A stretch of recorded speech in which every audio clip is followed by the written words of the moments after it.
अगर आपके मन में विश्वास है कि मैं शिव पुराण की कथा में जाकर पंडाल में बैठूंगी, 7 दिन कथा दिल से सुनूंगी और मेरा महादेव मेरी दिल से सुनेगा, तो तुम कथा में जाओ, वरना मत जाओ।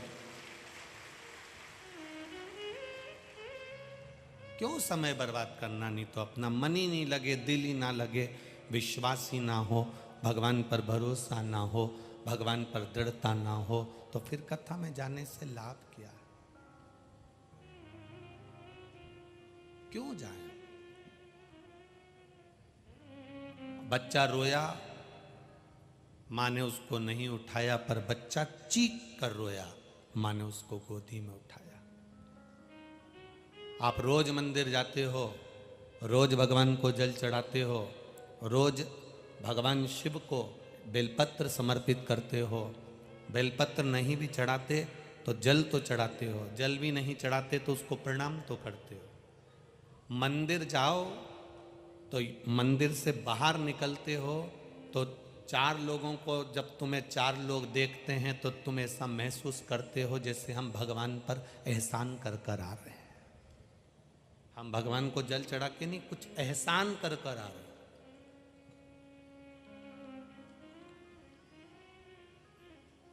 भगवान को जब जल चढ़ाकर वापिस घर की ओर चलो तो ये मत सोचना कि तुमने भगवान पर एहसान करा है जल चढ़ाकर, या किसी के ऊपर एहसान करा है, या सियोर वाले महाराज के ऊपर एहसान करा है जल चढ़ाकर, उन्होंने कहा था तो हमने चढ़ाया, नहीं तो मैं तो जाता ही नहीं। एहसान आप भगवान पर भी नहीं कर रहे हैं और सियोर वाले महाराज पर भी नहीं कर रहे हैं और किसी पर नहीं कर रहे हैं। जब जल चढ़ाकर भगवान को आप जल चढ़ाकर जब निकलो, तब भगवान से कहकर निकलना। राम जी रोज घूमने नहीं निकलते, भगवान कृष्ण रोज घूमने नहीं निकलते, दुनिया के जितने भी देवी देवता हैं वो प्रतिदिन भ्रमण पर नहीं निकलते, पर स्कंद पुराण, शिव पुराण, लिंग पुराण, नर्मदा पुराण, पद्म पुराण, गर्ग संहिता, ब्रह्म वैवर्त पुराण, नारद पुराण, कुर्म पुराण, नरसिंह पुराण, ये जितनी पुराण आप उठाकर देखेंगे प्रत्येक पुराण में लिखा है 33 कोटि देवी देवता कभी भ्रमण पर नहीं निकलते, कभी घूमने नहीं निकलते। 33 कोटि देवताओं में केवल एक देवाधिदेव महादेव ऐसे हैं जो प्रदोष काल में प्रतिदिन भ्रमण पर निकलते हैं। प्रदोष काल में प्रतिदिन भ्रमण पर निकलते हैं। रोज प्रतिदिन प्रदोष काल में मेरा देवाधिदेव महादेव भ्रमण पर निकलता है। जब आप मंदिर से वापिस जल चढ़ाकर निकलो, हमने एक नियम आपको बताया है, आपके स्मरण में होगा। शिव जी को जल चढ़ाओ, उसमें से थोड़ा सा जल झेल कर अपने कलश में लेकर घर आ जाओ। बोला था कि नहीं बोला था? बोलो बोलो, जम के बोलो। बोला था ना? घर पर लेकर आओ, थोड़ा सा छीट दो या आचमन कर लो, या घर के लोगों को पीने के लिए आचमन के लिए वो दे दो। उसका कारण क्या है?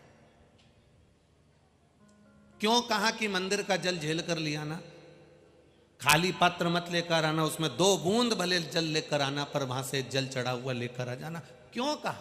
उसका कहने का कारण केवल इतना था कि आप जब जल चढ़ाकर वहां से चलो तो भगवान को कहकर आओ कि बाबा रोज भ्रमण पर जाते हो, बड़ा दुख है मेरे जीवन में, आज जब भ्रमण के लिए निकलो ना तो मेरे दरवाजे पर केवल आप दृष्टि दे देना तो मेरा भाग्य सुधर जाए।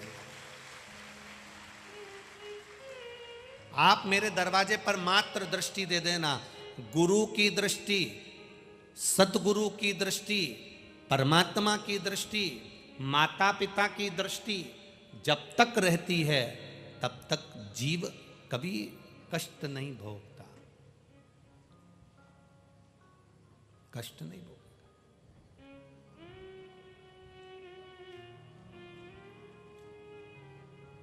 महाराज,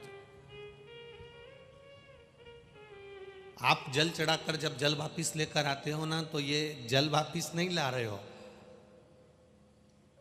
वो एक बात बहुत ध्यान से सुनिएगा, और मुक्ति, ये दोनों एक अलग अलग पथ है।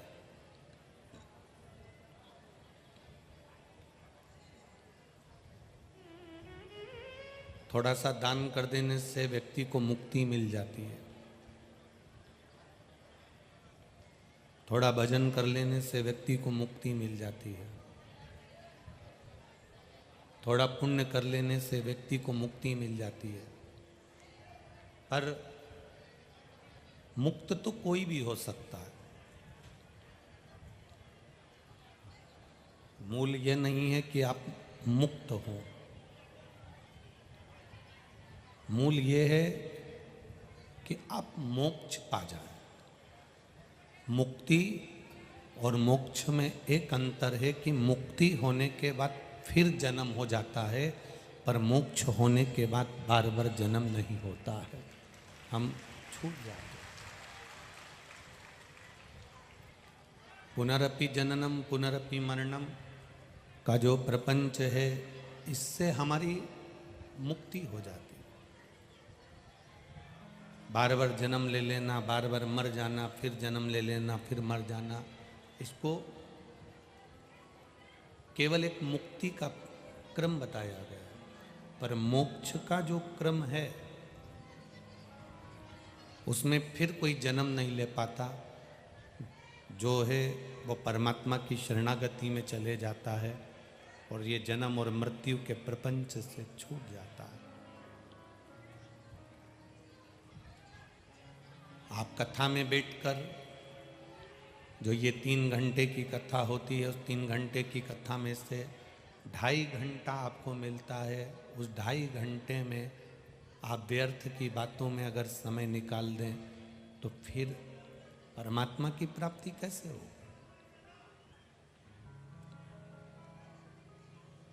एक बात अपने जीवन में उतारिएगा कि पुकार, जब हम परमात्मा को पुकारते हैं, जब हम भगवान को पुकारते हैं, जब हम अपने इष्ट को पुकारते हैं, जब हम परमात्मा को पुकारने का प्रयास करते हैं, तो पुकार कभी बेकार नहीं जाती।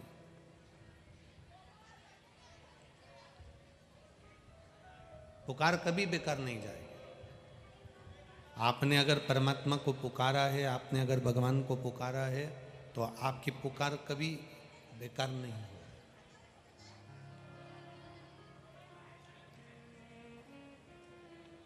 बस दिल से पुकारा गया। एक बच्चा घर में रो रहा है, किसी ने कहा तुम्हारा बच्चा रो रहा है, तो माँ अपने काम में लगी रहती है। माँ उस बच्चे को मालूम है उसको कि ये रोएगा थोड़ी देर, उसकी आदत है, रोता रहता। माँ उसको उठाने के लिए नहीं जाएगी, क्योंकि काम करूं कि उठाऊं। मुझे काम भी तो करना है, और बच्चे को दिन भर अगर गोदी में लेकर बैठी रहूंगी तो काम कौन करेगा? अगर मैं बच्चे को रोज गोदी में लेकर बैठी रहूं तो ये कार्य घर का कौन संभालेगा? माँ, बच्चा रो रहा है, माँ उस बच्चे को गोदी में नहीं ले रही है, पर वही बच्चा जब एकदम चीख कर रो दे, वही बच्चा एकदम चिल्ला कर रो दे या चीख कर रो दे, तो माँ सारा काम छोड़कर भागती कि नहीं भागती? बोलो, जम के भागेगी ना। बच्चा वैसे ही रो रहा है तो माँ को मालूम है कि इसकी आदत है, ये तो रोता रहेगा, मैं अपना काम करती रहूँगी। पर वही बच्चा जब एकदम चीख कर रो दे तो माँ एकदम दौड़ कर भागती है, एकदम भाग कर जाएगी, दौड़ती दौड़ती जाएगी कि मेरा बच्चा क्यों चीखा आखिर। बस पुकार भी 2 तरह की होती है। एक दिन भर तुम भगवान के सामने बैठकर पुकारते रहो, पुकारते रहो, पुकारते रहो, पुकारते रहो। हाथी भी बार बार भगवान को पुकार रहा था, पर आखिरी में हाथी ने जम के भगवान को दिल से पुकारा, और जब दिल से पुकारा तो फिर भगवान सुदर्शन चक्र लेकर पधारे। उसी तरह आप जब दिल से पुकारोगे तो परमात्मा आएगा जरूर, ये निश्चित है। जिसने दिल से पुकारा है उसने आने में देरी नहीं करी।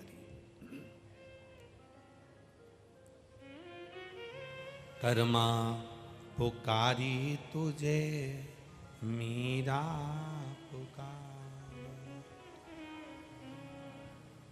कर्मा ने भी उसको पुकारा, मीरा ने भी उसको पुकारा, नामदेव जी ने भी उनको पुकारा, तुकाराम जी ने भी उनको पुकारा। जब कोई दिल से पुकार ले तो वो परमात्मा भी कह देता है।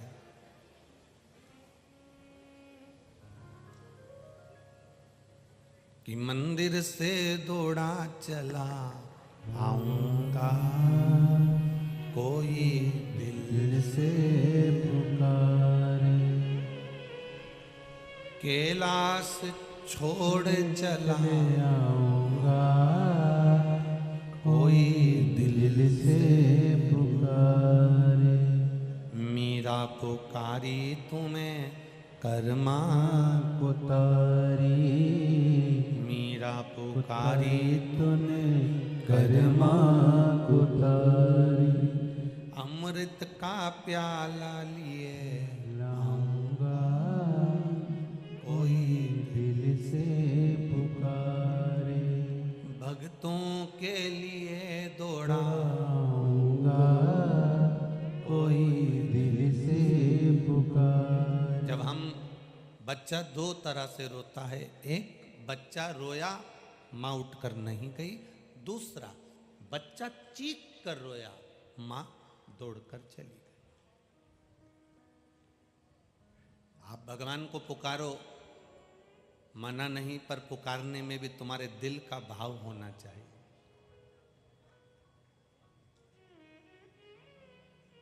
एक महिला को 22 साल हो गए थे शादी को, एक पत्र हो गया।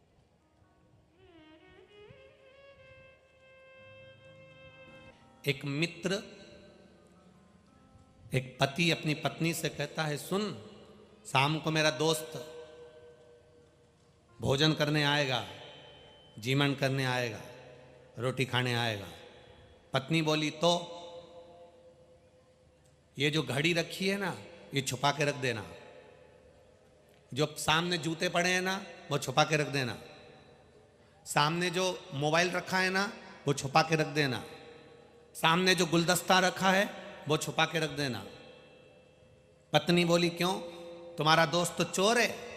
पति बोला, नहीं, वो अपने सामान को पहचानता है। चोर वो नहीं है, चोर मैं हूं जो मैं ले लेकर आ गया। वो अपने सामान को पहचानता है। जब हम भगवान को जल चढ़ाकर वो जल अपने घर पर लेकर आते हैं और अपने दरवाजे पर वो जल छींटते हैं, तो मेरा भोलेनाथ भी वो जल को पहचानता है कि यहां मेरा वास है, यहां मेरा निवास है। ये दरवाजे पर रोज जल छींटती है।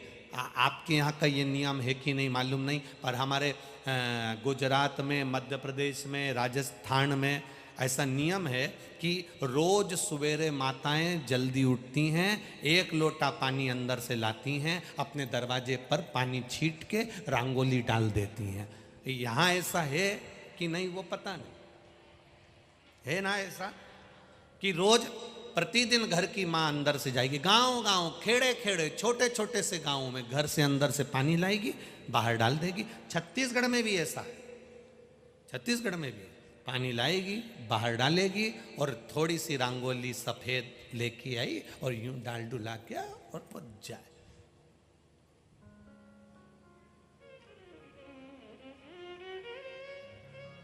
वो सबरी मैया का चरित्र आज तक लोग नहीं भूल पाए कि सबरी संवारे रास्ता, आएंगे राम जी,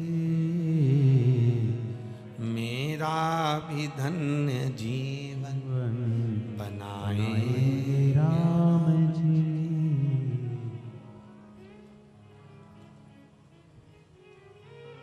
दिल से वो भगवान को पुकार रही। शबरी संवारे रास्ता, आएंगे राम जी,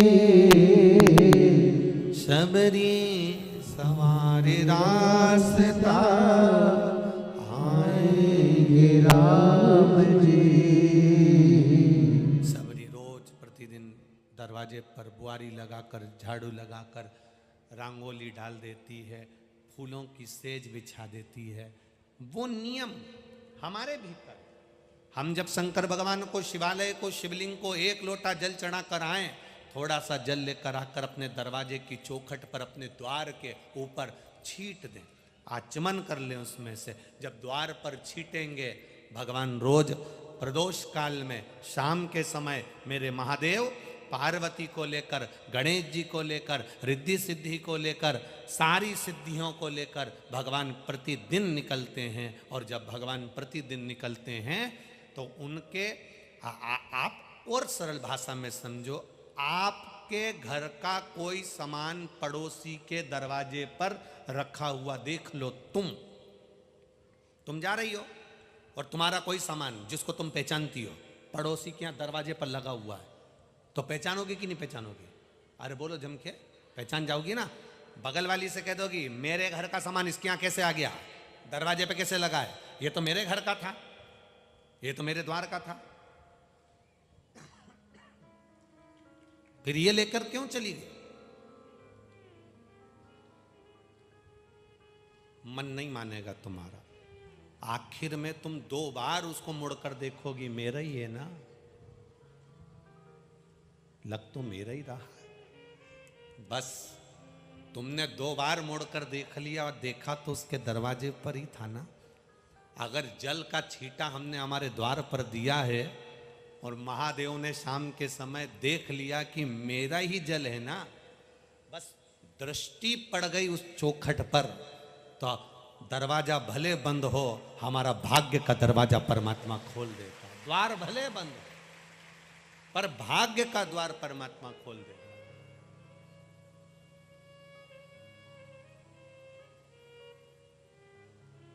आप जाओ, दिल से पुकारना। पाप पति करे और पत्नी धोए पाप को, ये नहीं हो सकता। पाप पत्नी करे, पति धोए, ये भी नहीं हो सकता। पाप पिता करे, पुत्र धोए, ये भी नहीं हो सकता। पाप पुत्र करे और पिता धोए, ये भी नहीं हो सकता। शिव महापुराण की कथा कहती है कि जिन हाथों ने पाप करा है, जिन हाथों ने पाप करा है, शिव पुराण कहती है इन्हीं हाथों से पुण्य कर कर चले जाना, नहीं तो तुम्हारा पाप कोई नहीं धो सकता, तुम्हें वापिस जन्म लेकर धोना पड़ेगा।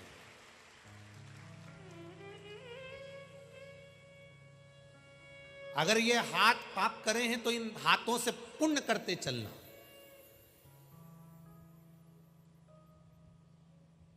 पिता चले गए, बेटे गाय दान कर रहे हैं। पिता चले गए, बेटे ब्राह्मण को भोजन करा रहे हैं। पिता चले गए, बेटे बहुत सारा सैया का दान कर रहे हैं। शिव महापुराण कहती है जब इन हाथों ने पाप करा, इन हाथों ने पाप कर्म किया, तो फिर इन हाथों से पुण्य कर्म हम क्यों ना करें। अपने हाथों से अपना पुण्य करते चलो, अपने हाथों से।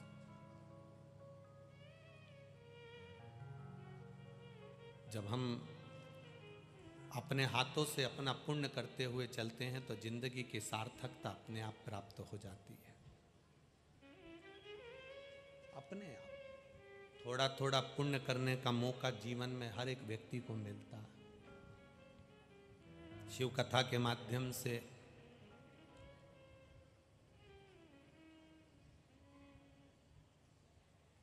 कई लोग ऐसे भी हैं जिन्होंने अपने इस कथा में आने के लिए निशुल्क वाहन की व्यवस्था करी। एक कोई हरीश भाई अलीम चंदानी जी हैं, आकोला के, 4 बसें इन्होंने केवल भक्तों को लाने और ले जाने के लिए लगा के रखी। ब्राह्मण समाज आकोला से मैजिक लगा कर रखी। महादेव गुप्ता जी ने, बालापुर वालों ने 100 आरओ के पानी के कैन प्रतिदिन 500 केन पानी के आई तुलजा भवानी मंडल आकोला ने 500 केन पानी के रोज लगा के रखे। 1100 किलोग्राम 1.5 कुंटल तापड़िया नगर शिव भक्त मंडल आकोला ने 1100 किलो खिचड़ी प्रतिदिन स्वल्पाहार में प्रसाद दिए। 800 केन आरओ के रवि यादव चिकला गांव वालों की तरफ से 800 केन पानी की रोज आती थी महाराज। 30,000 लोगों का भोजन रात को 10 बजे तक श्री राजराजेश्वर प्रेरणा मंडल आकोला द्वारा चलता रहा। 30,000 लोगों का। सूर्य चंद्र हॉस्पिटल 1500 लोगों का इलाज इन हॉस्पिटल के लोगों ने प्रतिदिन किया है बाबा की कृपा से।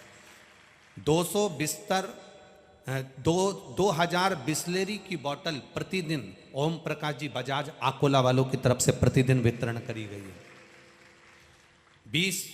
200 किलो खिचड़ी 2 कुंटल खिचड़ी प्रतिदिन लक्ष्मीकांत अग्रवाल आकोला की तरफ से प्रतिदिन वितरण करी गई। श्री गणेश चैरिटेबल ट्रस्ट श्री समर्थ सेवाधारी मंडल आकोला द्वारा सुबह 8 बजे से रात को 8 बजे तक नाश्ता और भोजन की व्यवस्था निःशुल्क करी गई। और भी ना जाने कितने कितने भक्त 24 घंटे सेवा में लगे रहे। कोई महिला मंडल, कोई पुरुष, कोई नारी जिसके पास में कुछ नहीं है वो अपने सिर पर डब्बा में चावल भरकर, कोई अपने सिर पर वो तुम्हारे यहाँ चलता है ना क्या बोलते हैं भेलपुरी, भेल बना बना कर लिया, सेव परमल मिलाकर और सबकी गोदी में थोड़ा थोड़ा जो बना। एक घुट पानी भी अगर एक चम्मच अगर किसी को पिलाया है तो तुमने अपने हाथों से पुण्य कर दिया। अगर ये शरीर हमारा हाथ हमारा शरीर कहीं ना कहीं मोबाइल पर हम झूठ बोल लेते हैं, कहीं ना कहीं हम अपशब्द कह लेते हैं, कहीं ना कहीं कुछ ना कुछ गलत कह लेते हैं, कुछ ना कुछ इन शरीर से आड़ा टेढ़ा होता रहता है। थोड़ा सा अगर इस शरीर से पाप हो रहा है तो इन शरीर से थोड़ा सा पुण्य करते हुए चलो। थोड़ा थोड़ा पुण्य। बाद में तुम सोचोगे बेटा करेगा, पत्नी करेगी, बच्चे करेंगे, कोई नहीं करेगा। वो करेंगे तो उनको मिलेगा, तुम करोगे तो तुमको मिलेगा। अपने हाथों से करते।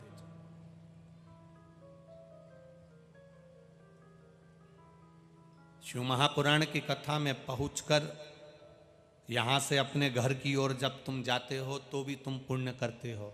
इस शरीर से जो तरंगे निकलती हैं ना जाने कितने जीवों का कल्याण कर देती हैं, ये भी पुण्य है। थोड़ा करते चलो। करा। दुनिया में ऐसा कोई व्यक्ति नहीं जन्मा जिसने पाप नहीं किया। बड़े से बड़ा कितना भी पहुंचा हुआ महाराज भी होगा तो पाप कर्म हो ही जाता है। माता के गर्भ से जब हमारा जन्म होता है, मृत्यु की सैया पर जब हम सोते हैं, उस समय के बीच में ना जाने कितने पाप इस शरीर से हो जाते हैं। कोई संत कहे, कोई साधु कहे, कोई गुरु कहे कि मैंने पाप नहीं करा, तो श्रीमद् भागवत में 4 तरह के पाप बता दिए। झाड़ू लगाते हैं तो छोटे छोटे जीव मर जाते हैं, कपड़े धोते हैं तो छोटे छोटे जीव मर जाते हैं, अग्नि जलाते हैं तो पतंगे छोटे छोटे जीव जल जाते हैं, चल कर जाते हैं तो पाँव के नीचे छोटे छोटे जीव मर जाते हैं। पाप तो हमारे शरीर से होता ही है। कोई कहे मैं पाप नहीं करा तो ये तो बहुत ऊंची बात है, समझ लेना पक्का झूठेला है। संसार में कोई ऐसा जन्म ही नहीं। हाँ, हो 3 काम जरूर कठिन है। 3 काम बहुत कठिन है, बहुत कठिन। सबसे पहला काम है हाथी को धक्का लगाना। आप में से कितने लोग हैं जिन्होंने हाथी को धक्का लगाया? लगाया कभी? दुनिया के 3 काम सबसे कठिन। पहला हाथी को धक्का लगाना, दूसरा मच्छर की मालिश करना,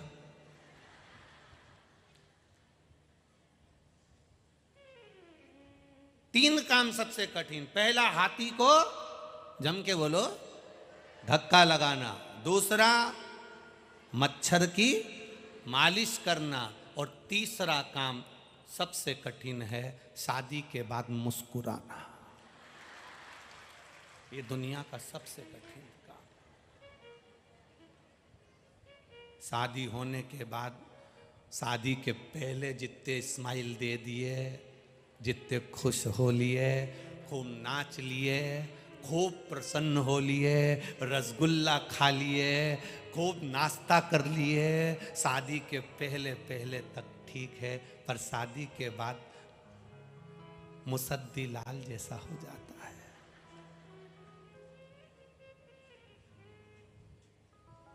किसी के यहां शादी में भी जाएगा और पत्नी साथ में गई है ना, पत्नी अगर साथ में गई है तो खाना खा के पत्नी को लेकर तुरंत घर आ जाएगा, और अकेला अगर शादी में गया है तो इतनी जल्दी आके बता दे तो गारंटी है। अकेला गया है तो फिर तो एंजॉय, प्रसन्न चित्त में। और अगर जगदम्बा साथ गई है फिर तो ये इतनी जल्दी बस तुरंत भोजन करा, चलो चलें। पत्नी कहती है रुको तो शरीर चलते थोड़ी देर में। इसको डर लगा रहता है कि मैंने अगर किसी को देख लिया और इसने मुझे देख लिया, हो गया कल्याण। इसलिए बेचारा केवल प्लेट देखता है, खाया प्लेट। लोग बाग आके मिले भी, क्यों रे बेरू कैसा है? हाँ ठीक हूँ। अच्छा उसको लग भी रहा है, उसने कह भी दिया शादी के बाद बहुत बदला बदला दिख रहा है। अब उससे पूछो तो सरी, रोज गरजती और बरसती है प्रतिदिन। बादल तो सावन और भादों में बरसते हैं, ये तो प्रतिदिन ऐसी ऐसी गरजे। खूब लड़ी मर्दानी वो तो खूब लड़े भयंकर। तो 3 काम सबसे कठिन है। पहला, बोलो जम के जरा, हाथी को धक्का लगाना। दूसरा, मच्छर की मालिश करना। और तीसरा, शादी के बाद मुस्कुराना।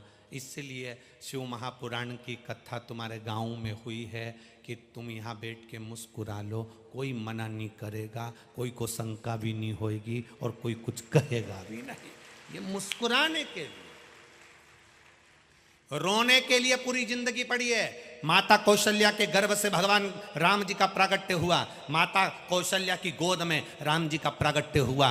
रुलाने के लिए पूरी जिंदगी पड़ी है। माता कौशल्या जी ने राम जी से कहा था, माता पुनि बोली सोमति डोली तजहु तात यह रूपा, की जय शिशु लीला अति प्रिय शीला यह सुख परम अनुपा। सुनी वचन सुजाना और रोदन ठाना।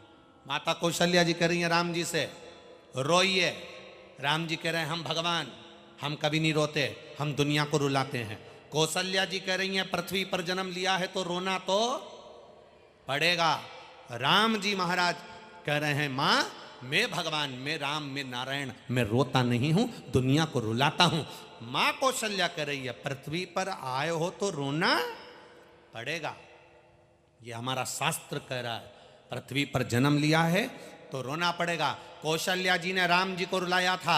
उस दिन से नियम है आज तक, बच्चा जब हॉस्पिटल में जन्म लेता है, बच्चा जब गर्भ से जन्म लेता है तो डॉक्टर सिस्टर उस बच्चे को चिमटा खोड़कर धप मार के रुलाते हैं। क्यों? क्योंकि आज से रोएगा तो मरे तक रोना पड़ेगा। मुस्कुराने के लिए तो केवल शिव पुराण के 7 दिन मिलते हैं, इसमें जितना मुस्कुरा सकते हो वो जिंदगी का आनंद ले लो। रोना बचपन से रोगे तो मरोगे तब तक रोना पड़ेगा, कभी किसी चीज के लिए, कभी किसी चीज के लिए, कभी किसी चीज के लिए। और राम जी महाराज का पूरा चरित्र देख लीजिए। माता कौशल्या जी ने रुलाया उस दिन से लेकर अंत तक, जब जल में समाधि ले रहे हैं तब तक के बीच में कभी माता जानकी जी चली गई, कभी लक्ष्मण जी चले गए, कभी कुछ हो गया, कभी शक्ति लग गई, कभी बन जाना पड़ा। पूरा जीवन संघर्ष में निकला, पूरा जीवन।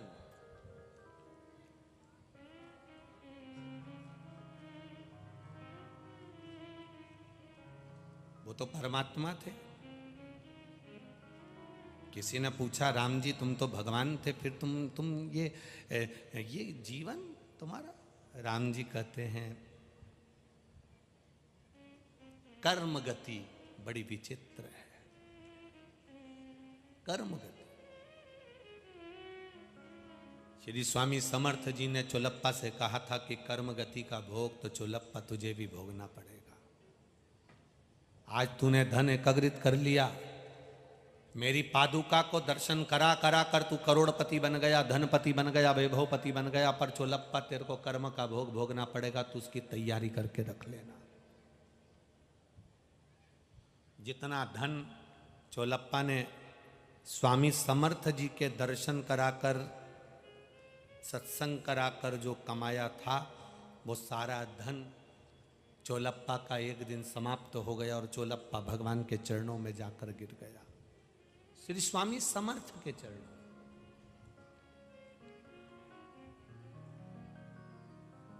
अहंकार में तीन गए, धन, वैभव और वंश।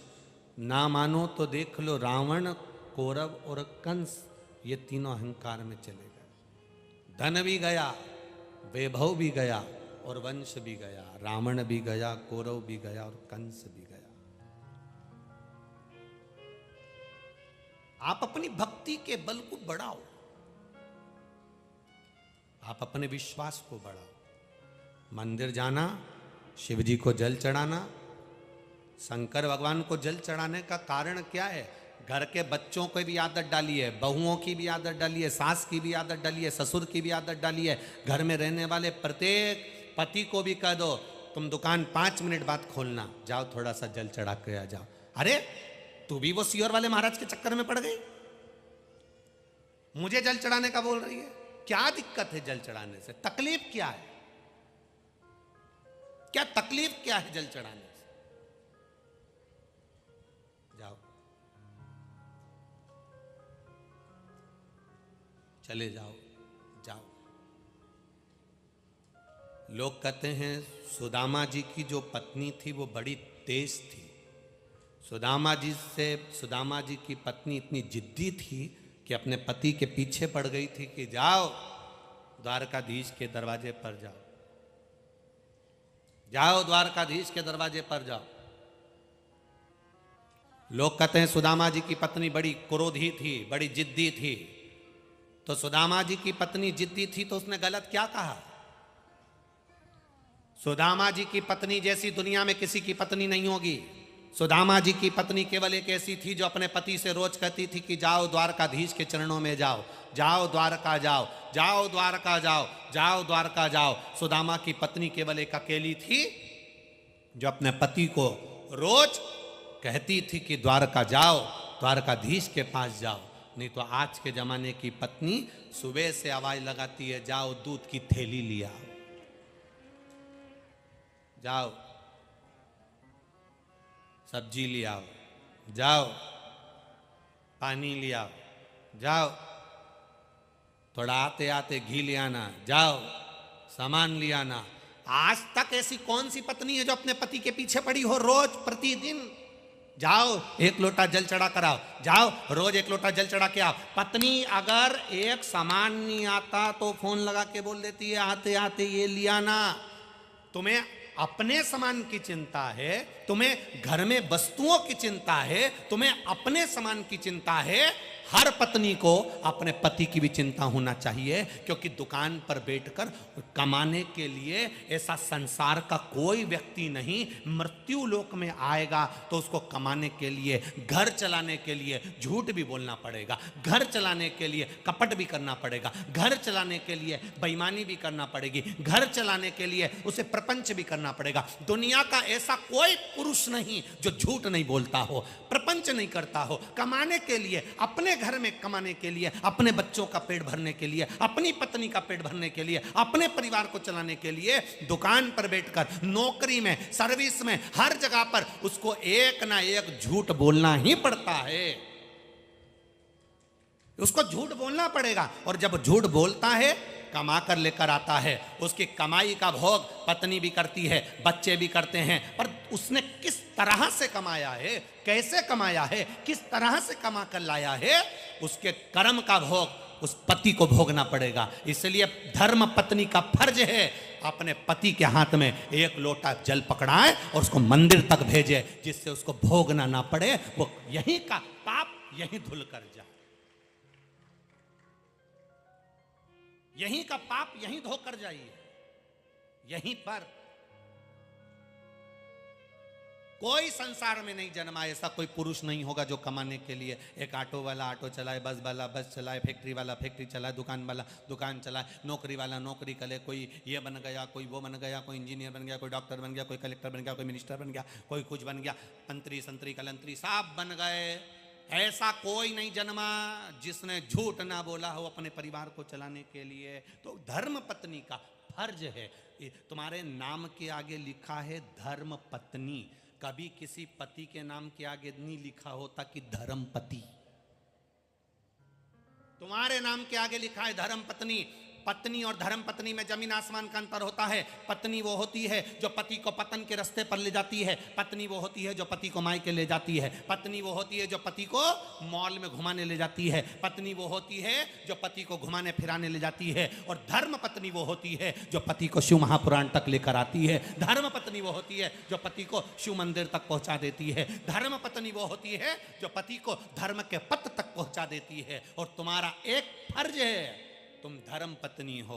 वो मना करेगा मैं मंदिर नहीं जाऊंगा, शर्म आती है मैं नहीं जाऊंगा, पास का मंदिर अपने घर के पास का चले जाओ, एक लोटा जल चढ़ाया। मंदिर नहीं जाओ तो बेलपत्री के पेड़ के नीचे एक लोटा जल चढ़ा दो। वहां ना जाओ तो पीपल के पेड़ के नीचे पिपलेश्वर महादेव के नाम से एक लोटा जल चढ़ा दो। बड़ का वृक्ष हो तो बटकेश्वर महादेव के नाम से जल चढ़ा दो। बेलपत्री का पौधा हो तो उसके नीचे जल चढ़ा दो। पर एक लोटा जल अगर वहां भी नहीं चढ़ा सकते तो सूर्य को चढ़ा दो, वो सब दूर दे देगा। बस इतना सा निवेदन है, एक लोटा जल परमात्मा की चौखट तक पहुंचना चाहिए। और जिससे देखो तुम कमा कर लाओगे ना, हम भोग लेंगे, तुम्हारे कर्म का भोग तुम्हें भोगना है। इसलिए धर्म पत्नी अपना फर्ज अदा करे, पति को भी कहे कि एक लोटा जल चढ़ाने में कुछ नहीं बिगड़ेगा। 5 मिनट जाओ, जल चढ़ा कर जाओगे ना तो 10 ग्राहक ज़्यादा आएंगे, चिंता मत करना। 5 मिनट लेट ही हुए हो ना, कोई दिक्कत नहीं। जाओ, उसकी चौखट तक जाओ, उसके द्वार तक जाओ। हंसने वाले हंसेंगे। दुनिया के हंसी से अगर आपने अपना काम बिगाड़ लिया, अपना काम करना बंद कर दिया, तो दुनिया तो यही चाहती है कि तुम कैसे भी भगवान के पास ना जाओ। दुनिया तो यही चाहती है कि तुम कैसे भी सत्संग में ना जाओ। दुनिया तो ये चाहती है कि तुम टीवी के सामने 3 घंटा बैठ के क्यों कथा सुनते हो। दुनिया तो ये चाहती है कि तुम टीवी बंद कर दो। दुनिया तो ये चाहती है तुम मोबाइल बंद कर दो। दुनिया तो ये चाहती है कि तुम भजन बंद कर दो। राय देने वाले दुनिया में ढेर सारे राय देने वाले बैठे हैं, रायचंद बैठे हैं, जिनका 24 घंटे एक ही काम है, ये तुम्हारी अच्छे काम को देखकर कुछ ना कुछ मिनक, कुछ ना कुछ बेकार बात कहेंगे जरूर। एक व्यक्ति ने दुकान खोली मिठाई की, बहुत दिनों के बाद एक व्यक्ति ने मिठाई की दुकान खोली। उसने मिठाई की दुकान के ऊपर बोर्ड लगाया और बोर्ड में लिख दिया, हमारे यहां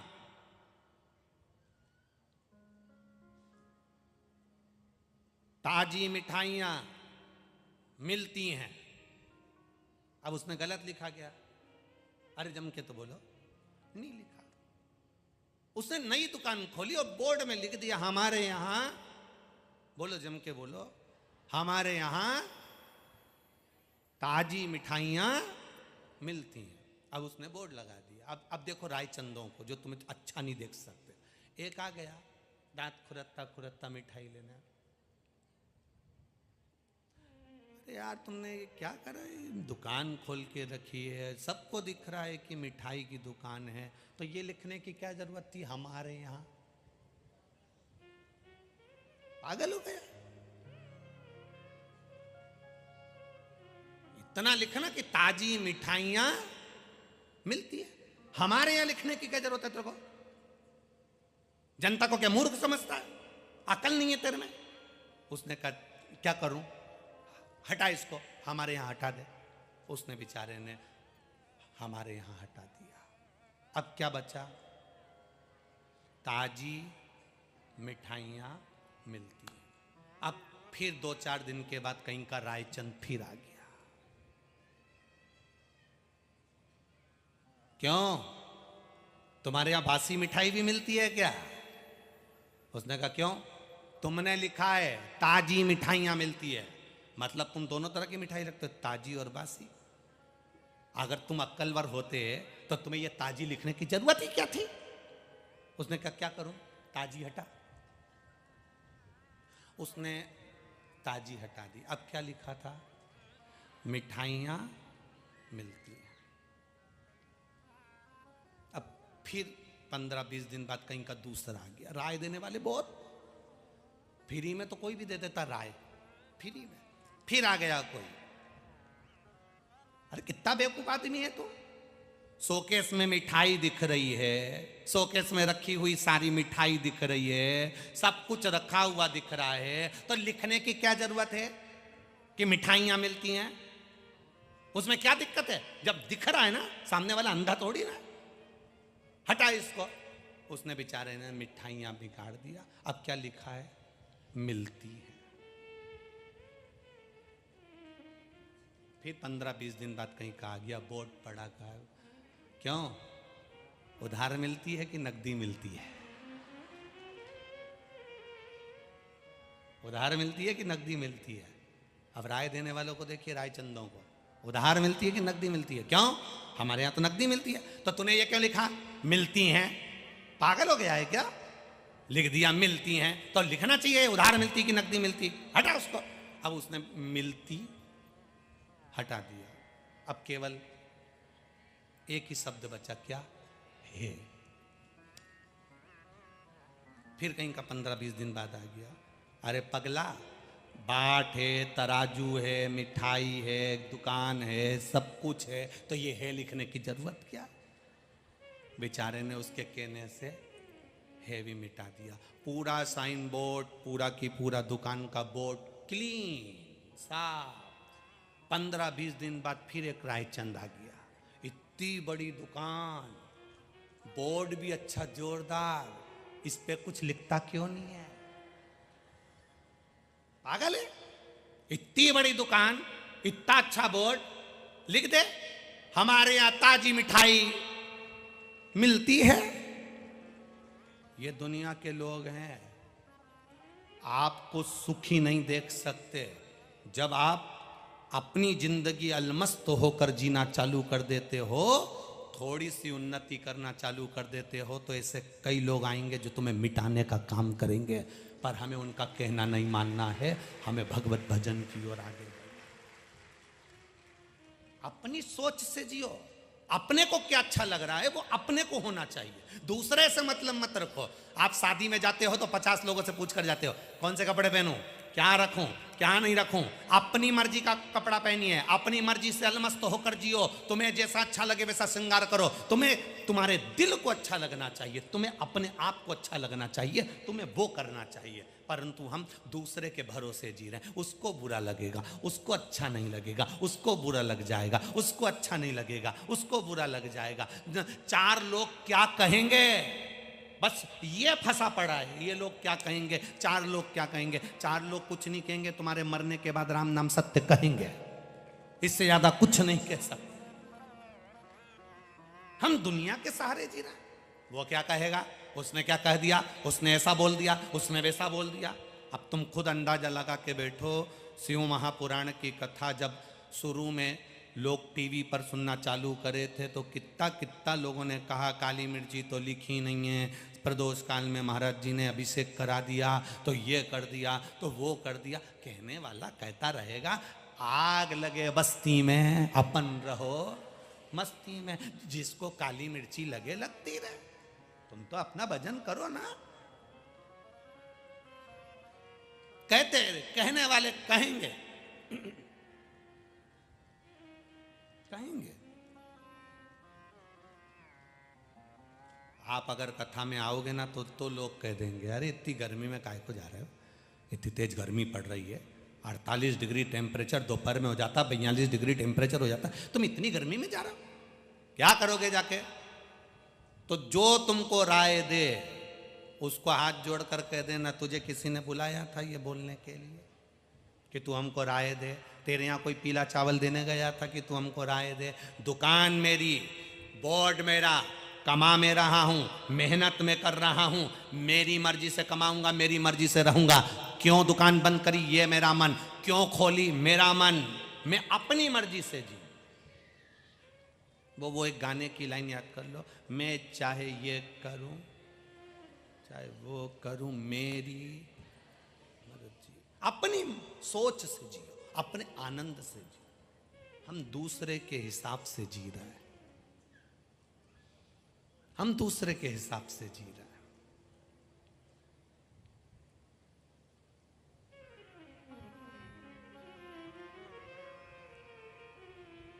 एक स्टेटस भी अगर अपने मोबाइल में एक स्टेटस भी लगाते हैं तो ये सोच के लगाते हैं उसको अच्छा लगेगा कि उसको बुरा लगेगा। अपने को क्या अच्छा लग रहा है वो डालो ना। तुम्हें क्या अच्छा लग रहा है तुम वो डालो स्टेटस पे। हम स्टेटस भी डाल रहे हैं तो ये सोच के डाल रहे हैं कि उसको बुरा लगना चाहिए, उसको अच्छा लगेगा कि नहीं लगेगा। हम ऐसा डाल देंगे उसको बुरा लग जाएगा, हम ऐसा डाल देंगे उसको अच्छा लग जाएगा। हम दूसरे को अच्छा और बुरा करने में लगे, अपने को क्या अच्छा लग रहा है। अपना मोबाइल बैलेंस अपन डलवा रहे हैं तो अपनी मर्जी का स्टेटस लगाओ, जो तुम्हें अच्छा लगे वो लगाओ। कई लोग सोचते हैं ये वाले वो व्हाट्सएप पे बहुत सारे ग्रुप बने रहते हैं, तुम्हारे व्हाट्सएप पे भी बहुत सारे ग्रुप बने होंगे। ग्रुप में भी तुम मैसेज डालते हो ना तो ये सोच कर डालते होगे मैं डालूंगा मैसेज और ग्रुप वालों को बुरा लग जाएगा तो लग जान दो, ग्रुप से डिलीट कर देगा, इससे ज्यादा क्या होगा। पर अपने दिल की बात अपने ग्रुप में डाल दो, जो होगा देखा जाएगा। वो भी तो भेजते, अपन सुनते, अपनी मर्जी डालो, जो तुम्हें अच्छा लगे वो करो। किसी के कहने से नहीं, किसी की सोच से नहीं, दुनिया के लोग तुम्हें जीने नहीं देंगे। पार्वती मैया शंकर जी दोनों नंदी पर बैठकर जा रहे थे, देखने वाले ने देखते से ही कह दिया बताओ बेचारा नंदी और दो बैठ के जा रहे हैं। शंकर भगवान ने कहा पार्वती एक काम करते हैं कि मैं अकेला नंदी पर बैठकर चलता हूँ। पार्वती जी नीचे उतर गई, किसी के कहने से शिव जी ने पार्वती को नीचे उतार दिया। फिर कहीं का मिल गया, बताओ कैसा है, बेचारी कोमल स्त्री पैदल चल रही है और इसको देखो तो नंदी पे बैठ के चल रहा है। शंकर भगवान ने कहा पार्वती अब मैं नंदी पर नहीं बैठूंगा, तू बैठ जा। दुनिया के कहने में चलो तो पार्वती जी को नंदी पर बिठा दिया। थोड़ी दूर आगे चले, फिर कहीं का मिल गया, देखो तो जोरू के गुलाम को, देखो जरा, पत्नी को नंदी पर बिठा दिया, खुद पैदल चल रहा है। अब तो पार्वती जी भी नीचे उतर गई, नंदी खाली जा रहा था, फिर कहीं का मिल गया। कैसे पगले हैं, इतना अच्छा नंदी है तो बैठ के क्यों नहीं जाते हैं। यह दुनिया है, जीने नहीं देगी। शिव जी ने पार्वती जी से कह दिया अपनी जिंदगी को खुश होकर जीना, अपने आनंद को खुश होकर जीना, किसी के कहने पर मत जीना। अच्छा लगे, तुम्हें अच्छा लगे कि मुझे शिव पुराण में जाना है, मेरी मर्जी से जा रही हूं, मैं किसी के कहने पर नहीं। मेरा मन कर रहा है शिव पुराण में जाना, मेरा मन कर रहा है भगवत भजन करना, मेरा मन कर रहा है शिव मंदिर जाना है। अपने पति से वो कहो सुनो शंकर के मंदिर जाया करो, एक लोटा जल चढ़ाया करो। बच्चों से कहो शिव मंदिर जाया करो, एक लोटा जल चढ़ाया करो, एक लोटा जल, सारी समस्या का हल एक लोटा जल। बोल बम का नारा है, बाबा के सहारे एक लोटा जल चढ़ाया करो। कुछ मिले ना मिले उसकी भक्ति तो मिलेगी ना हमको, बहुत है भक्ति।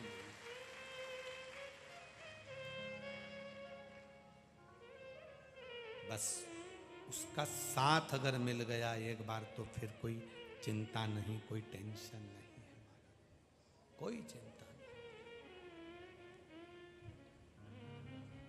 भक्ति का बल।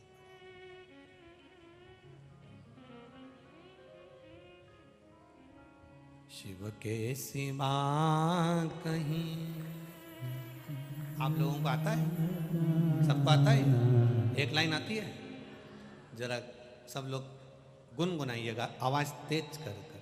शिव के सिवा कहीं दिल ना लोग कहते हैं शिव क्या देता है, हम कहते हैं इन पत्रों को यहां से उठाकर ले जाओ और जिसको पढ़ना है पढ़ो, उसमें मोबाइल नंबर भी है, फोन लगाओ कि बाबा ने किसको क्या क्या दिया है, वो खुद बता देगा कि दिया कि नहीं दिया। स्वयं पढ़ो पत्र, स्वयं ले जाओ। और मेरा विश्वास कहता है जितने लोग यहाँ कथा सुनने के लिए बैठे हैं और जितने लोग टीवी पर कथा सुन रहे हैं, जितने फेसबुक यूट्यूब पर सुन रहे हैं, दिल से उसको पुकारना, दिल से।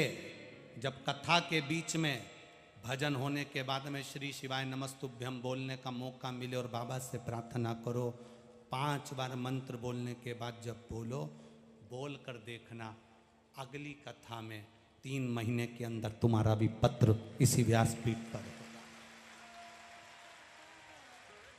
अब पुकारो उसको, पुकार कभी बेकार नहीं जाती, भजन कभी बेकार नहीं जाता, सत्संग कभी बेकार नहीं जाता, संकीर्तन कभी बेकार नहीं जाता। भोलेनाथ दया करना, मैं तेरे भरोसे हूँ, ना घर के भरोसे परिवार के भरोसे हो, मेरे बाबा दया करना, मैं तेरे भरोसे हूँ। आप उसके सहारे जब रहोगे तो सुख पा जाओगे, आनंद पा जाओगे। आज ये चौरसिया परिवार शिव महापुराण की कथा के जो यजमान बने हैं, कहीं दुबे परिवार शिव पुराण कथा के यजमान बने हैं, समझ लेना कि ये शंकर जी की कोई कृपा हुई होगी चौरसिया परिवार, दुबे परिवार पर, तो उन्होंने पकड़ रखा और कथा करवा ली।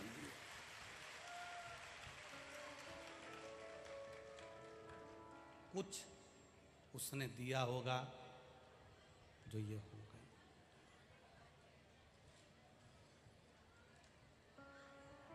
आप लोगों ने दिल से सुनी, श्रवण किया। ये जो माताएं रात रात भर यहाँ रहती हैं, 7-7 दिन के लिए अपना घर छोड़कर आती हैं, पुरुष लोग जो 7 दिन, बेटे बेटियां जो 7 दिन ये पंडाल में पड़े रहते हैं, 7 दिन तक पंडाल में रह रहे हैं, सो रहे हैं, खा रहे हैं, भगवान का भजन गा रहे हैं। कल्पवास जो ये 7 दिन का कर रहे हैं, जहाँ बैठे रहते हैं वहाँ ऐसा परिवार बन जाता है, 10 लोगों का, 15 लोगों का ऐसा परिवार हो जाता है कि एक दूसरे के बिना अच्छा भी नहीं लगता, भोजन भी नहीं भाता। ये लोग जब आते हैं, घर से अकेले आते हैं, जब ये लोग आते हैं कथा सुनने के लिए अकेले आते हैं, पर 7 दिन में घर के रिश्तेदार फीके पड़ जाएं, पर यहाँ जो संबंध हो जाते हैं वो रिश्ता बड़ा प्रबल हो जाता है। आज कल की बात है, कल शाम को 5 बजे जब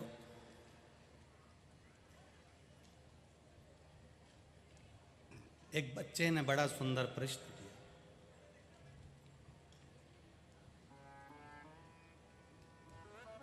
एक लड़का बोला, गुरुजी किसी का दिल दुखाते हैं तो पाप लगता है कि पुण्य लगता है? तुम्हारा क्या कहना है? जम के बोलो जरा। पाप लगता है। किसी का दिल दुखाते हैं तो पाप लगता है कि पुण्य लगता है? हमने कहा पाप लगता है बेटा। कहा गुरुजी कल आप चले जाओगे, हमारा दिल दुखेगा।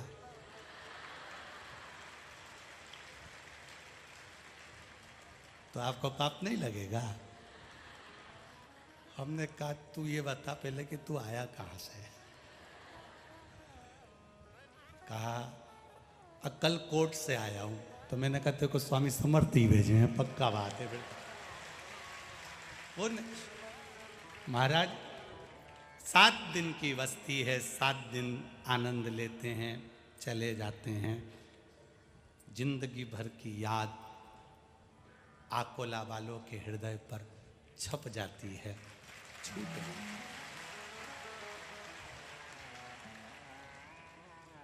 क्या खाया, क्या खिलाया, कैसा रखा, पता नहीं।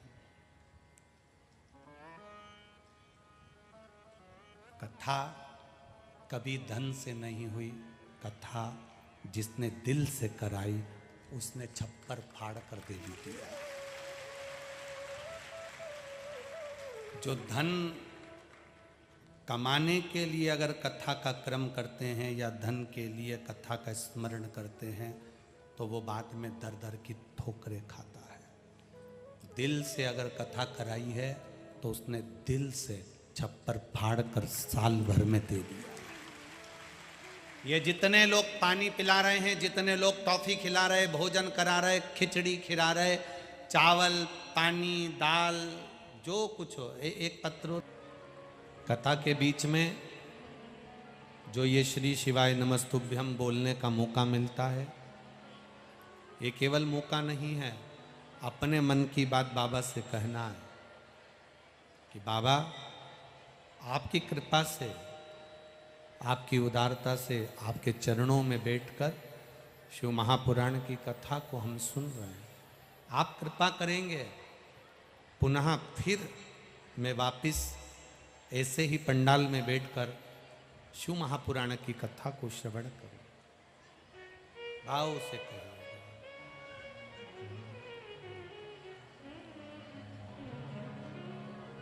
श्री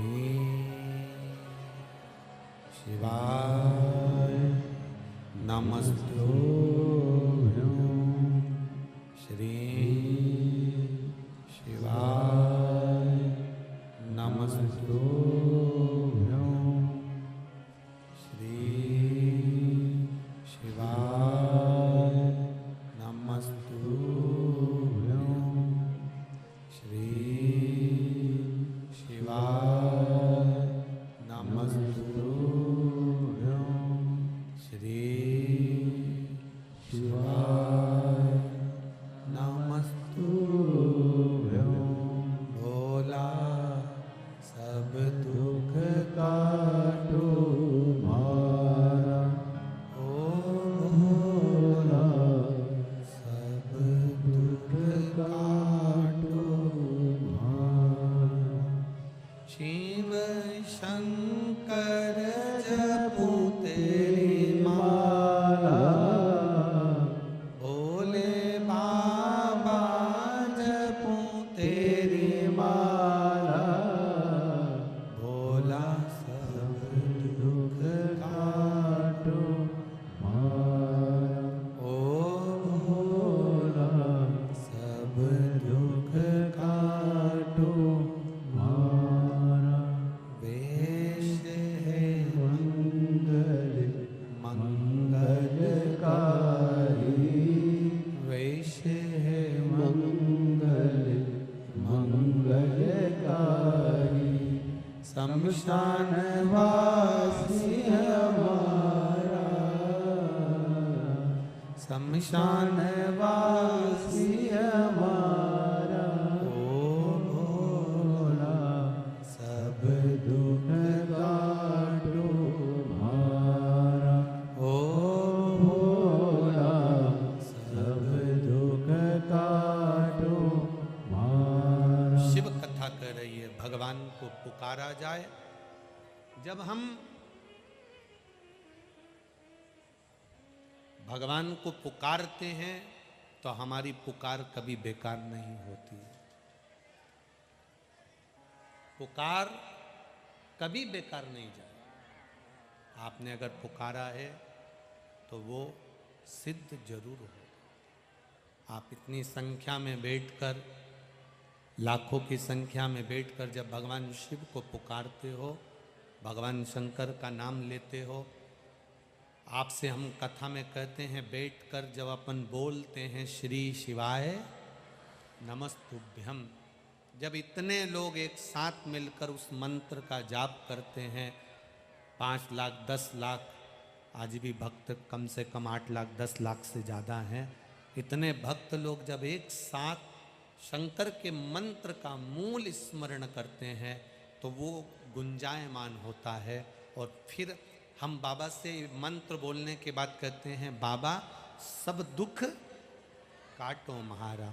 जब अपने दिल की बात हम बाबा से कहते हैं तो जितने भी लोग साथ में बैठकर बोलते हैं कि बाबा मेरे दुख को काटना, तो बाबा उसका दुख काटते ही हैं, ये निश्चित है। खाली न जाता कोई दर से तुम्हारे, खाली न जाता कोई दर से तुम्हारे, मैं भी खड़ी हूँ नंदी बाह पसारी, मैं भी खड़ा हूँ नंदी बाह पसारी, अपने हृदय से लगा लो गिरा जा रहा हो, उठा लो प्रभु अपने दर से अब तो न टालो, गिरी जा रहे हो, उठा लो। हमारा किया गया पुकार, हमारी की गई भगवान से प्रार्थना खाली ना जाए। तारकासुर मरा, उसके बेटे तारकाक्ष, विदुमाली, कमलाक्षकी के भी प्राण छूटे। शिवजी ने एक रूप धारण करा जिसका नाम पशुपति नाथ। कहिए जैसा रखे वैसा रहो, जैसा खिलाए वैसा खाओ, 7 दिन उस परमात्मा का नाम स्मरण भजन करो, फिर अपने गांव को जाओ। आप लोग आए हो, आप लोगों से इतना सा निवेदन रहेगा, यहाँ से जाना, भूमि को नमन कर कर, प्रणाम कर कर, दंडवत कर कर, साष्टांग कर कर जाना, कह कर जाना, तेरी चौखट से कोई खाली नहीं गया, लोगों का भंडार तूने भरा है। अगर मैं खाली रह गई ना तो लोग मुझ पर नहीं हंसेंगे, तुझ पर हंसेंगे। खूब कथा सुनती थी शिव पुराण, और बाबा ने इसको खाली रख दिया। शिव पुराण सुनने वाला कभी खाली नहीं रहता। जब चंचुला देवी का सुहाग जो मर चुका था बिंदुक, प्रेत योनि में पड़ चुका था बिंदुक, जो प्रेत योनि में बिंदुक पड़ा है, मर चुका है, प्रेत योनि में पड़ गया। मेरे देवाधिदेव महादेव, आपने चंचुला देवी को 7 दिन की कथा सुनते से ही अखंड सौभाग्य दे दिया, तो क्या मुझे नहीं दे सकते? क्या मुझे नहीं दोगे? वो दे रहा है, उसका गुणगान। ये मेला जो चल रहा था कल विराम हो जाएगा, यहां कथा विराम होगी। 17 तारीख से आदर्श नगर ग्राउंड वीरगंज नेपाल में प्रारंभ हो जाएगी। 2 बजे से 5 बजे तक डोलेश्वर महादेव कथा वहां प्रारंभ हो जाएगा। 1 दिन का अवसर मिलेगा 26 तारीख का, 26 मई दिन शुक्रवार को श्री महाराणा प्रताप जयंती के समारोह अवसर पर बाबा कुबेर भंडारी की कृपा से झालरवाड़ा राजस्थान की पावन धरा पर 1 दिन सभी झालरवाड़ा राजस्थान के भक्तों को शिव चर्चा सुनने का मौका मिलेगा। झालरवाड़ा राजस्थान के शिव भक्तों को महाराणा प्रताप जी की जयंती के अवसर पर 1 दिन का अवसर मिलेगा। जो झालरवाड़ा के आसपास के होंगे वो महाराणा प्रताप की जयंती महोत्सव में पधार कर शिव की लीला का गुणगान करेंगे और वीर महाराणा प्रताप की गाथा का स्मरण करेंगे। अपने जीवन की सार्थकता को समझो। एक एक व्यक्ति ने कितना सहयोग करा। वाल्मीकि समाज ने जो झाड़ू में लगी रही, पोछे में लगी रही, सफाई में लगी रही, किसी ना किसी रूप में कहीं ना कहीं अपने क्रम को देती रही। कोई सहजता है?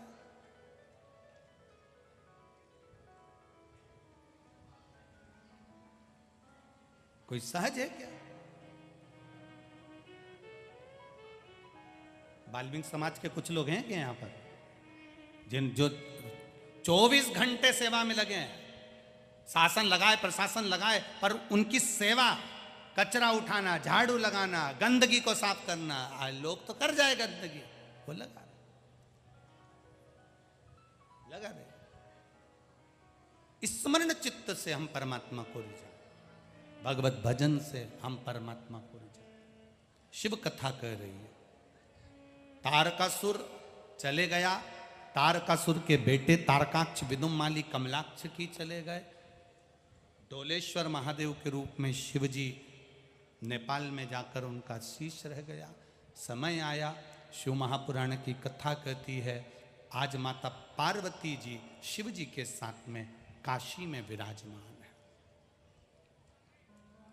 काशी में भगवान शंकर के साथ में विराजमान। और जब काशी में भगवान शिव के साथ में माता पार्वती जी बैठी हैं, हम जिस सेवा के क्रम में लगे हुए हैं, हम जिस सेवा के भाव में लगे हैं, उस सेवा का भाव हमारा निर्मल होना चाहिए। काशी में माता पार्वती जी ने देखा, भगवान शंकर के साथ में जो भ्रमण करती करती माता पार्वती जी काशी में पहुंची, और काशी में क्या देखती हैं कि माँ काशी की भूमि पर क्या देख रही हैं कि जो दुखी है वो भी भगवत भजन में लगा है, और जो सुखी है वो भी भगवत भजन में लगा। करो भगवत। कभी कभी परमात्मा हमको दे देता है तो हम भगवान का भजन करना भूल जाते हैं।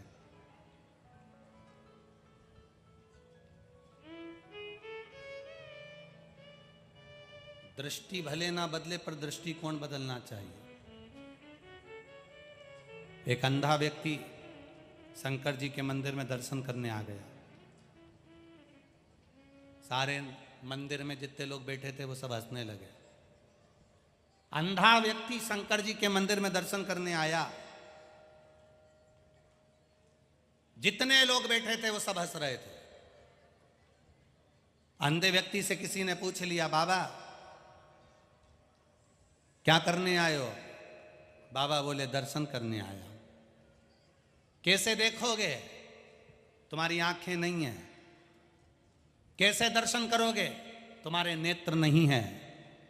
अंधा व्यक्ति बोला, मैं नहीं देख सकता तो क्या हुआ, मेरा महादेव तो मुझे देख लेगा। अंधा है, दृष्टि गड़बड़ हो सकती है, पर दृष्टिकोण गड़बड़ नहीं होना चाहिए। श्रेष्ठ हो। हम भगवान के दरवाजे जा रहे हैं, लोग कहें ये अंधा है, भगवान का दर्शन कैसे करेगा? अंधा है, कैसे देखेगा? आप नहीं देख सकते, वो तो देखेगा। जिसकी हजारों आंखें हैं, हजारों हाथ हैं, वो देता है तो छप्पर फाड़ कर दे देता है। वो तो देख रहा है, आप नहीं देख रहे, चलेगा, पर वो देखेगा। मत बुरे कर्म कर बंदे, वरना पछताएगा। भगवान की आंखों से तू बच नहीं पाएगा, तू बच नहीं पाएगा। अरे ओ अज्ञानी, मत करना। हम परमात्मा के भजन में लगे रहें। कौन देख रहा है हमको, मतलब नहीं। कौन हमको पूछ रहा है, मतलब नहीं। कहाँ बैठे हो, मतलब नहीं। कथा के पंडाल में जगह नहीं मिली तो बाहर जाकर बैठ गए, दुकान में जाकर बैठ गए, पेड़ के नीचे बैठ गए, टैंकर के ऊपर बैठ गए, टैंकर के नीचे बैठ गए। जहां तुमको जगह मिली तुमने कथा सुनी है, जहां जगह मिली तुमने कथा श्रवण करी है, जहां तुम्हारा चित्त लगा वहां तुम बैठ गए।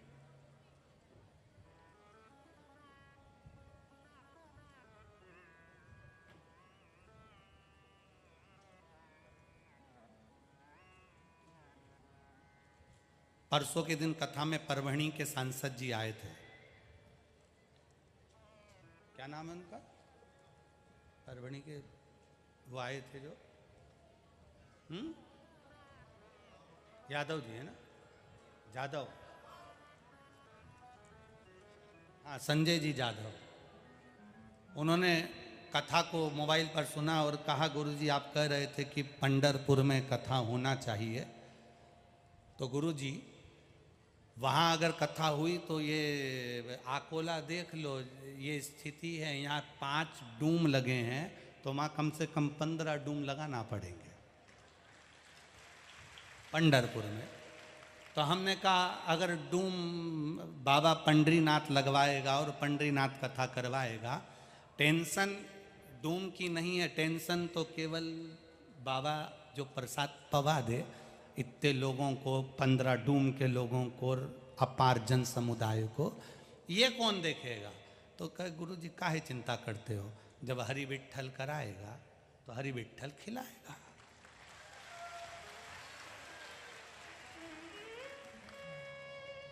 कितनी सरल भाषा में उन्होंने, संजय भाई जाधव जी ने कह दिया गुरुजी कथा का पंडाल की व्यवस्था विट्ठल नाथ की कृपा से हो जाएगा, आपके जो भगत होंगे वो करेंगे, भोजन व्यवस्था हरि विट्ठल की कृपा से अगर 20 लाख भी आ गए तो भूखे नहीं जाएंगे, सारी व्यवस्था हम करवा देंगे। मैं सांसद जी आपको धन्यवाद दूंगा, बहुत बहुत धन्यवाद दूंगा कि आपकी वाणी से निकला तो कि आए लाखों भक्त, चंद्रभागा नदी के तट पर हरिहर शिव पुराण का स्मरण हो, जहां शंकर शिव पर है, शिव ऊपर नारायण के सिर पर बैठा है, ऐसी दर्शन पूरी जिंदगी में कहीं नहीं मिल सकेंगे जो पंढरपुर की धरा पर हरि विट्ठल के मस्तक पर शिवलिंग है।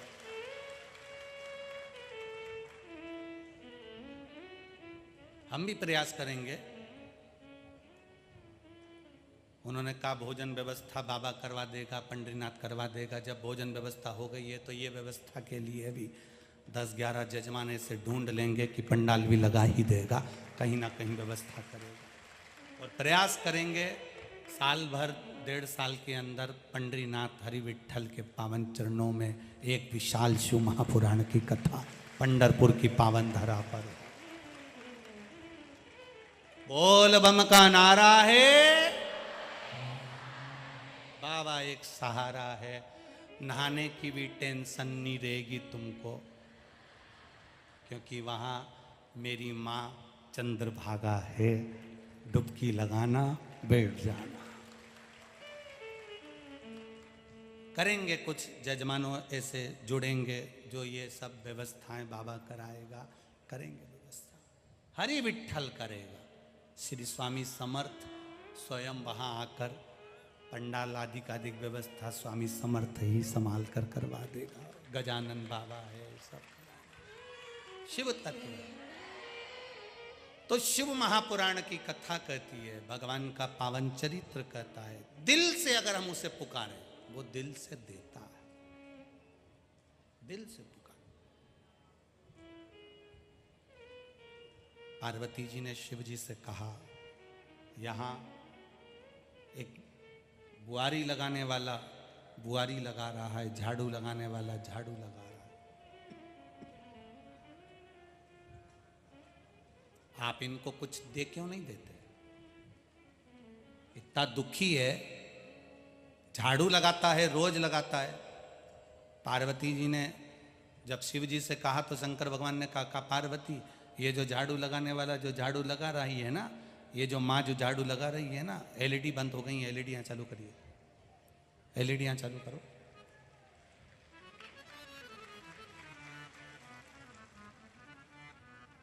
ये जो झाड़ू लगा रही है ना बूढ़ी माँ, बचपन से आज तक ये झाड़ू लगाने का ही काम करती है। इसका काम ये कहीं नहीं लगाती, केवल काशी विश्वनाथ का जो शिखर है उस शिखर की छांव जहां जाती है ये झाड़ू वहां लगाती है। शिखर की छांव जहां जाती है ये झाड़ू वहां लगाती है। जरा विचार करिएगा, हमारे यहाँ लोगों ने इतना भ्रमित कर दिया कि मंदिर के शिखर की छांव जिस घर पे पड़ती है वो घर नष्ट हो जाता है। ये दुनिया के लोग कहते हैं, शिव पुराण कहती है, शंकर की चौखट की भी छांव अगर तुम पर पड़ जाए तो तुम्हारा जीवन सार्थक हो जाता है, जीवन का कल्याण हो जाता है। मात्र शिव के शिखर का दर्शनम सर्व पाप नाशनम। शंकर भगवान के शिखर का दर्शन, भगवान के मंदिर के शिखर का दर्शन हजारों पापों को नष्ट कर देता है। उसकी चौखट के सामने से निकल जाना हमारे जीवन का सुख प्रदान कर देता है।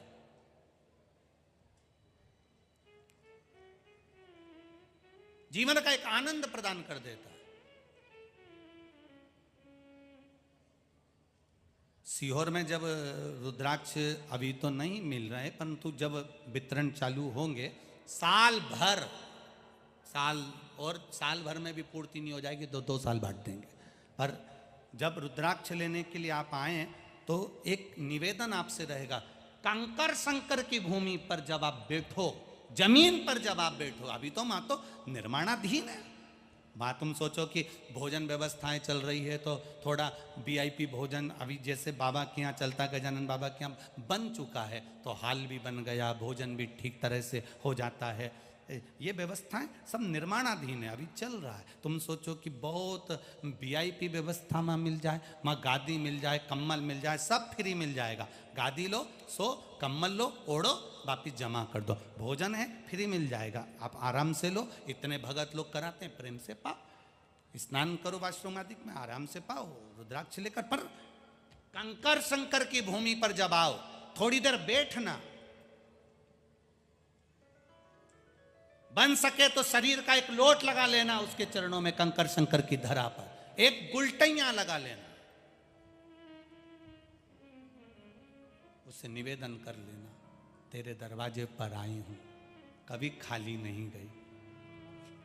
लोग कहते हैं कि कुबेरेश्वर धाम जो आता है वो बैग 3 महीने नहीं खोलता, 3 महीने के अंदर वो बैग वापिस लेकर आ जाता है। बैग खोलने की भी जरूरत नहीं पड़ती, वही बैग वापिस आ जाए। इतनी आस, इतना विश्वास, इतना भरोसा लेकर, इतना भरोसा, हम उसके पास पहुंचे तो पूर्ण भरोसे के साथ जाना, पूर्ण भरोसे के साथ। शिव पुराण में मंदिर, तुम्हारे घर के पास में जो शंकर जी का मंदिर है, घर के पास में शिव जी के मंदिर पर जल चढ़ाने जाना तो पूर्ण विश्वास के साथ जाना, भरोसे के साथ। पार्वती जी शिव जी से कहती हैं कि इस बूढ़िया, ये जो झाड़ू लगा रही है, पोछा लगा रही है, ये बूढ़ी, शंकर भगवान कहते हैं इसका पूरा बचपन निकल गया झाड़ू लगाते लगाते। ये झाड़ू भी वहां लगाती है जहां शिखर की छांव पड़ती है, वहां झाड़ू लगाने जाती है। तो एक काम करो ना प्रभु, इसको धनवान क्यों नहीं बना देते? शंकर भगवान बोल रहे हैं, ले मैं तुझे एक हीरा देता हूं, ऐसा कोहिनूर हीरा बुढ़िया को दे दे, जहां कचरे का ढेर है वहां पटक दे। पार्वती जी ने कोहिनूर हीरा कचरे के ढेर में पटक दिया। बुढ़िया ने झाड़ू लगाई, कोहिनूर हीरा मिला, बुढ़िया ने अपने पल्लू में उस हीरे को बांध लिया, हीरे को पल्लू में बांध, हीरा ले गई, घर पहुंची, कोहिनूर हीरे को देखा, वो हीरा जिसको प्राप्त कर लिया उसने उसकी 7 पीढ़ी बिना काम करे भोजन कर सकती है। इतना कीमती हीरा उस बुढ़िया को पार्वती जी ने दे दिया। अब पार्वती जी बोली, बस बुढ़िया को हीरा मिल गया, पैसा मिल गया, 7 पीढ़ी उसकी बैठकर खा सकती है, इतना कीमती हीरा बुढ़िया को मिला है। अब ये झाड़ू नहीं लगाई। दूसरे दिन फिर पार्वती जी शंकर जी के साथ घूमने गई तो फिर वो झाड़ू लगाती मिल गई। फिर वापिस झाड़ू लगा रही है। पार्वती जी ने शिव जी से कहा, इसको इतना कीमती हीरा मिला, इतना पैसा मिल गया, इसको इतना कीमती हीरा मिल गया, काहे को झाड़ू लगा रही है ये? पार्वती जी से शंकर भगवान बोले, तू खुद जाके पूछ ले। पार्वती जी ने बुढ़िया का रूप रखकर बूढ़ी माँ से पूछा, माँ तेरे को कल यहां से हीरा मिला है? बूढ़ी माँ ने कहा, हाँ। कोहिनूर हीरा मिला है? हाँ। कितने का है कि मेरी 7 पीढ़ी बैठकर खा लेगी, इतना कीमती हीरा मुझे भगवान ने दिया है। तो मां फिर तू झाड़ू क्यों लगा रही है? अब तो तू करोड़पति बन गई, कीमती हीरा तेरे को मिल गया, अब क्यों झाड़ू लगा रही है? बूढ़ी मां कहती है अब तो और मेरी 7 पीढ़ी झाड़ू लगाना बंद नहीं करेगी, क्योंकि इसी के दरवाजे से तो मिला है, इसी की चौखट से तो मिला है। जिसने तुमको औलाद दे दी, जिसने तुम्हें कैंसर से बचा लिया, जिसने तुमको किडनी लीवर से बचा लिया, जिसने तुमको ठोकरों से बचा लिया, जिसने तुमको खड्डे में पड़े थे, कर्जे में पड़े थे, उसमें से उबार दिया। यहाँ जितने लोग कथा सुनने बैठे हैं, इतने लोगों को मेरे भोलेनाथ ने कुछ ना कुछ जरूर दिया है, मेरा विश्वास कहता। उसने दिया है इसलिए तुम कथा में पहुंचे हो, नहीं तो पहुंचते भी नहीं। उसने दिया, किसी को धन दिया, किसी को पुत्र दिया, किसी को संतान दी, किसी को रोग से मुक्ति दी, और किसी को दिल में विश्वास दिया, भरोसा दिया, दृढ़ता दी। उसने दिया तो तुम कथा तक पहुंचे हो। तो वो देता है, तो ये विचार करना कि हमें उसका दरवाजा नहीं छोड़ना। आज ज़्यादा मिल गया, मालूम पड़े तुमने भजन छोड़ दिया, श्री शिवाय नमस्तुभ्यम छोड़ दिया, भगवान के मंदिर में जाना छोड़ दिया ना। जिसके दरवाजे से मिला है उसका द्वार मत छोड़ो, बन सके उसके द्वार जाते रहो, जाओ उसकी चौखट पर। कई लोग कुबेरेश्वर धाम आते हैं और आकर कहते हैं गुरुजी हमने तो नियम बना लिया, महीने में 1 बार आ जाते हैं, कोई कहता है साल में 1-2 बार आ जाते हैं, कोई कहता है 6 महीने में पहुंच जाते हैं। हमने कहा ऐसा नियम उसने दिया है, वो कुबेर भंडारी ने हमारा भंडार भरा है, तो हम भी उसकी चौखट पर आकर प्रणाम कर कर चले जाते हैं। और क्या चाहिए? वो गजानन बाबा, वो श्री स्वामी समर्थ, वो हरि विठल दे रहा है, तो उसकी चौखट पर जाने में क्यों देरी कर, क्यों देरी कर?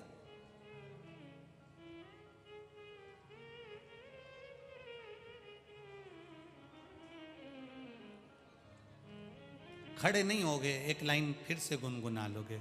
लुटा दिया भंडार कर दिया माला काशी वाले, लुटा दिया, हाँ लुटा दिया, लुटा दिया भंडार काशी वाले कर दिया माला काशी वाले। बस उसकी कृपा से हमको मिल गया, जो मिला वो कम ना मिला। झाड़ू लगाना बुढ़िया ने नहीं छोड़ा।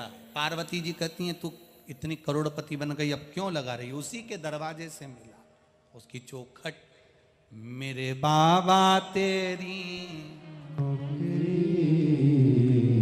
सबसे बढ़िया है, सबसे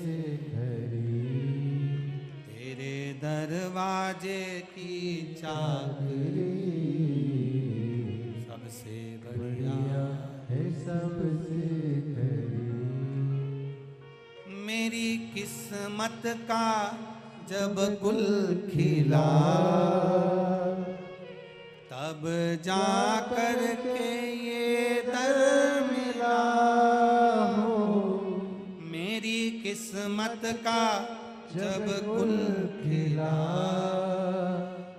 तब जा कर के ये दर मिला हो। मिल गई मुझको चौखट तेरी सबसे बढ़िया है, सबसे भोले बाबा तेरी नौकरी सबसे बढ़िया है, सबसे अब तुम उसके यहाँ की नौकरी करते हो, कभी तनख्वाह की बात करी कि नहीं करी?